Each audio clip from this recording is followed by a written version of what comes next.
KPIX5's Devin Fehely hears from some of those making the demands about what reform would really look like.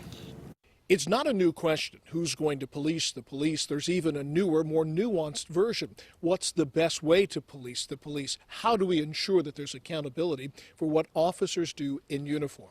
5 years ago, many thought the answer was body cameras, but now realize that wasn't nearly enough. We're either in this together or we're going to perish.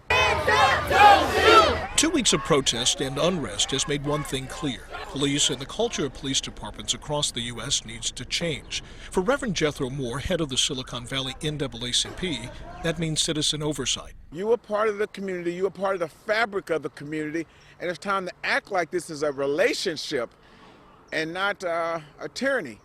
Activists have outlined a number of reforms they believe will help to curb police misconduct, including banning chokeholds, requiring de-escalation, and developing non-lethal use of force policies, among others, but caution that no one policy is a panacea. If you need to be told to intervene when another officer is brutalizing somebody unlawfully, then the problem runs much deeper. The San Jose Police Officers Association agrees that change is needed.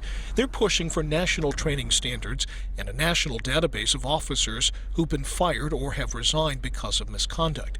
They do not, however, support a common call of activists to defund the police. If you defund the police, the only people it's going to hurt isn't the police force. It's the community that they serve.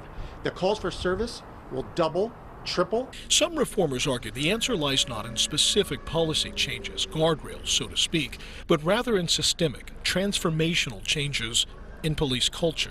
The only thing that will keep an incident such as the George Floyd murder from happening again is a complete cultural change in policing.